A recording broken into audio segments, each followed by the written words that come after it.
with Leftover Salmon in one way or the other. Like, the percussionist from Sound Tribe Sector 9 used to be a roadie with the guys back in the day. Dude. There's like so many crazy connections. It just goes on and on. It's It's wild. not even nuts. a full degree. Like, like I'm 2 degrees from, Keanu Reeves. And that's up for interpretation as to what degrees they are. Yeah. It could be, whatever. But there's not even a full degree. It seems like it's just kind of gnarly like that. So let's talk a little bit about it. Well, yeah, and first of all, though, how did you come to join the band? And I want to kind of know about that. Like, do they have, like, tryouts where they, like, sit and, like, you come on stage? No, I don't think it's really like that. It was like I was in between bands. I was with Larry Keel for a while back in North Carolina, and then I was sort of back with my local band. And I was good friends with Chris Pandolfi of the infamous String Dusters. Yeah. We were good banjo buddies since way back.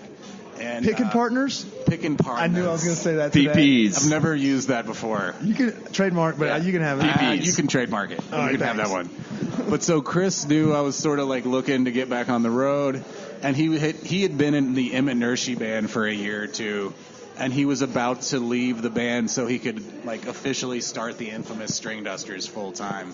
So he actually recommended me so highly that they didn't even audition me or anything. They're just like, hey, This was for Got the it. Emmett Nershi band. Sorry. So like, yeah, I drove my station wagon out to Colorado right before the summer of gigs, and I've been here ever since. I didn't live anywhere for a year either.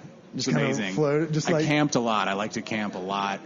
And then we were on tour. I floated. It was amazing. how deep that beard get? I mean, you got a pretty gnarly, good winter coat right It's a here. good winter coat. Yeah, but like, if you're not, like, I I'm was camping for 25 the- then. It wasn't even that. Yeah, I mean, that was I'm a while 25 ago. now. Kind of. Dude. Ish. Ish. I wish I was still had the 25-year-old spunk. Don't we all? Don't we all? Don't we all? I do when I get a banjo, luckily. No, but then So does that get you all jacked up when you're like, you get on stage and it's like a flooded people and they're all like chanting Hell for you yeah. all and you're like, It's I'm fun not as just hell. fucking, I'm going to get the person that's not getting off. I'm getting that person off. Has absolutely, it's the best. And I haven't felt it in a while. We've sort of been off the road a little bit. It's been great to just be playing more at home, and Gets I'm ready to decompressed get back and at it. ready. I'm excited. okay, You so like stir crazy camp, like you're like Not cabin really. fever? Like you're I like, mean, I need that. I have like, our neighborhood is so beautiful. I just wander around and I do all sorts of stuff. When it snows a bunch now, I broke my leg last year, so I don't even try to ski anymore. And so now I just like hang out, load up the bong with snow, and take snow filtered bong hits all morning. It's like our favorite thing to do on a snowy day. It's the best. Snowbong is definitely going to be the hashtag. Snow bong is what's up. We've been just like making stories of taking snow bong hits left and right because it entertains us. that's awesome. Yeah, we make ourselves laugh up there. Dude, so okay, so how did you get in to Leftover Salmon? That's how I got into Emmett Nershi through Chris Pandolfi, and then a couple years of being in the Emmett Nershi band, and Leftover was sort of thinking about going back and doing some more gigs. So me and Drew had just become really good friends. Like even though he's twice my age, almost 20 years older than me, we love to do like all the same things, like ski and hike and ride mountain bikes and play bluegrass. So he basically just got me in Leftover Salmon. And I'd also gotten to know Vince through going to Eldora during the day, and then I'd stop by his house in the afternoon. So I definitely want to talk about him because I feel like he is like a transcending figure. When he's him and like Tim Carbone, there's the guys like they have a stage presence, and then they also have like that bravado about them that like marching through Telluride at 2 a.m. Like a second line and things like that. Like, what's it like just being on tour with Vince Herman and Drew and all these guys? Like, is it fucking just rowdy all the time? It's not rowdy all the time. I would say it's inspiring all the time, though, because it's these guys that have been doing it for so fucking long, and they still find a way to get out there every day and be excited about what they're doing, you know? I can't imagine having done it for 30 or 40 years. And not getting burnt out or Not anything getting like that? burnt out. I mean, everybody's burnt out at times, but to still have the level of excitement that Vince has for playing music is so inspiring. And so, you get It's infectious. It's infectious being around that guy. It really is. He just thrives on it. He doesn't want to. I like to hang out at home and not do anything. He just wants to play all the time. And having his sons around. He lives with his son Silas right now, anytime Silas is there, like, we will jam all friggin' night because he just loves to jam with Silas. And Does Silas play as well? Silas is an amazing mandolin player. And he's also our monitor tech right now. Oh, really? It's the best. Yeah, he's it's all in the family right now. It's really cool. So y'all, I mean, I guess, is it impossible to play, like, if, let's say you're a master of the banjo, is it as easy, like, can you pick up a mandolin and just, like, duel with them if you wanted to? Are they all kind of in the same boat? I think I have so. the rhythm of a deaf person. So Yeah, I can play a lot of instruments, like a lot of the stringed instruments, because they are really similar, going back and forth. I actually studied jazz guitar in college at UNC. You got a degree in jazz guitar at UNC? I do have a degree in jazz guitar from UNC. Dude, if this musician thing didn't pan out, your family would never have let you live it down that you went to UNC. Right, for music. I do have a music degree from UNC. I mean, 10 minutes from where I grew up. Even with in-state tuition, get the fuck out of here. Right. Yeah, it'd be like, what? In-state. Most everyone works in New York, like in New York or Chicago or Raleigh, I guess. Yeah. You're thinking. Instead, I'm still a jam band banjo player. And fucking slaying. And it's working out. Yeah, Taking exactly. snowpack bong rips Taking snowpack bong rips all day. all days. I'm not gonna lie, that's called worked out. I have a degree in sports communication. I bring it up often because if you don't work at ESPN, you just kind of look like a dick. Yeah, you're the type of guy who might get called up by UNC and be like, hey, you want to give this year's graduation speech? Ha, Yeah. I hope not. Dude, that'd be awesome. You got to totally do Oh, that. man. Instruments? Yeah. Dude, what if they? I think they know better. Okay, so I'm gonna say an instrument. You tell me if you can play it. The harp. Auto harp. Well, you're gonna have to tell me what an auto harp is because You now don't know what it's an auto harp is. Come on. I told you I'm it's like an a old deaf school white person. country. It's an old country instrument. It's a great instrument for people that don't play instruments. You just like to play a chord. You hit a button with your left hand, and it like frets the chord for you, and you just strum it with your right hand. Oh, well, that is something It's I a should be able really to do. great instrument, and it sounds amazing. There's like 30 strings on it. Don't try to tune it though. Tuning it is awful. Okay, So that kind of gave me hope. that Accordion. I have had one at times. It's too hard. Is it? I fooled around with it. It's way too hard. It's a little too much Zydeco. I love Zydeco, but you know, I wish I could do it because the band has Y'all that had a Zydeco slam- Yeah. Yeah. We haven't had an accordion in a while. Eric plays some accordion, our piano player. But That's a perfect segue to my next question. Yeah, I think the description's called slamgrass, and I enjoy it thoroughly because it does kind of have, like you were talking earlier, it's got that jam band like that. It's not just straight-laced bluegrass. What the fuck does slamgrass entail? Like, is it somebody else's slamgrass band, or is it just the y'all? full name, that's just the abbreviation. The full name is Polyethnic Cajun Slamgrass. I'm That's glad what that they cut that down. You know, that might have Yeah, that would never stick. that stuck for a long time, believe it or not. I Probably. think it was like a little bit more correct back in the day when the band first started. They had an accordion in the band. Well, you guys probably know Leftover Salmon is the combination of two bands: the Left Hand String Band and the Salmon Heads. The Salmon Heads were a Cajun band; they were Vince's band, and Left Hand String Band was a bluegrass band, and they were Drew's band. And they combined, so it was like a combination of Cajun and bluegrass. Hence the polyethnic. Hence the polyethnic Cajun slamgrass. Now we're just kind of more slamgrass or like jazzgrass. Our whole rhythm section are incredible jazz players.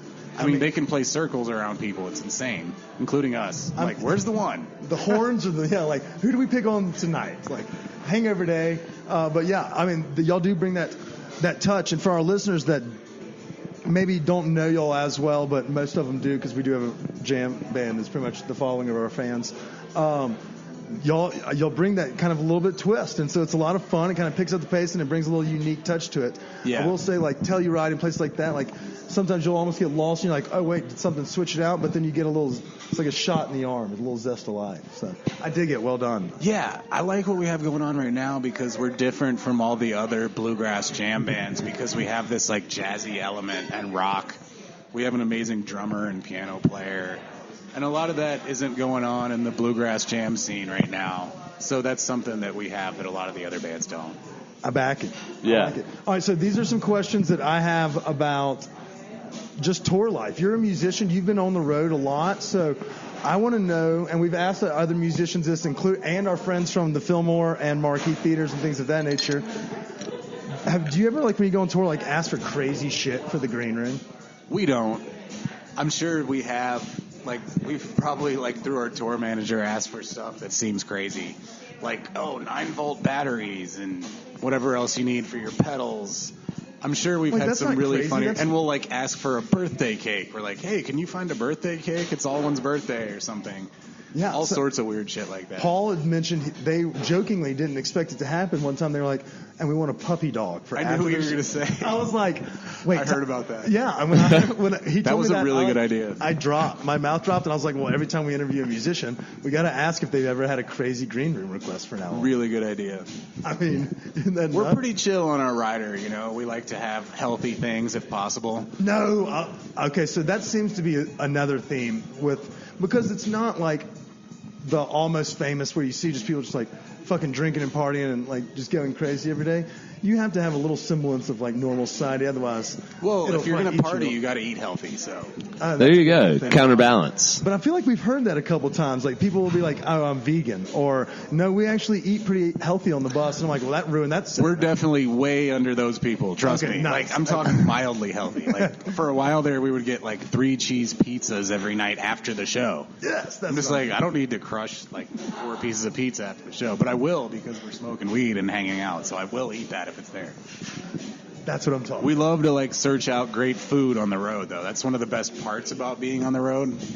It's fun to be able to like be in cities and go to restaurants and all that shit. So in the past tour, what's the most memorable spot you've stopped in and had good food?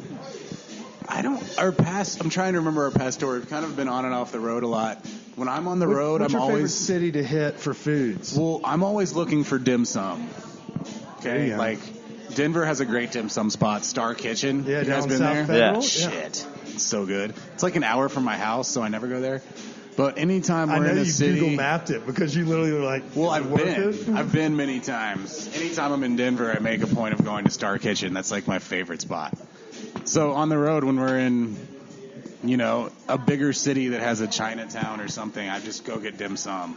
And I force everyone to go. I'm like, let's go get dumplings, motherfuckers. So is and you don't have to necessarily be a foodie for that to be like dim sum to be dank, but do y'all have it like, is everybody kind of a big like, oh, we're in Cincinnati, let's go get Skyline Chili, or do y'all like no, we embrace the definitely food? like to eat the local specialty, unless it's kind of gross. Like Philly, I'm like, do I really want to eat Philly cheesesteaks? I just don't get that into that.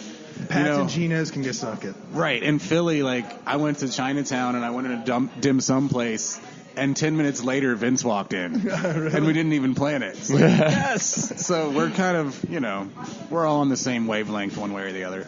That's what's up. All right, so then that brings up some of my other or festival. Shut up, Vince.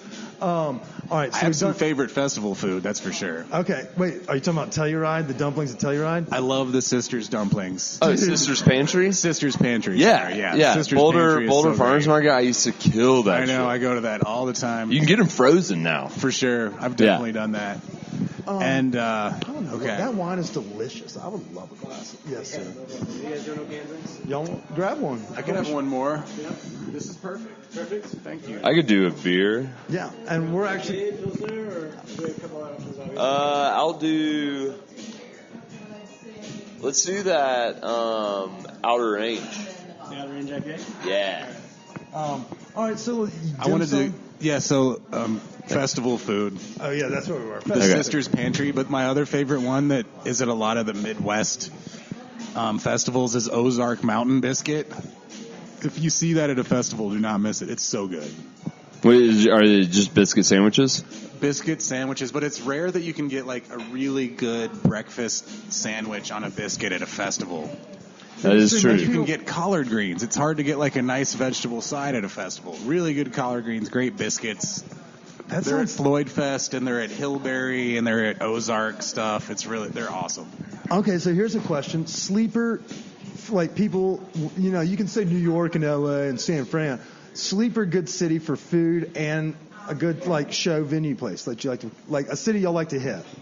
Town too. I was really impressed with Philadelphia. I haven't really? been there much at all, and I just like the amount of restaurants there, the whole Chinatown area, and the amount of different Asian places. And then about 2 blocks down from that is this enormous food hall with like every kind of ethnic food you could ever think of.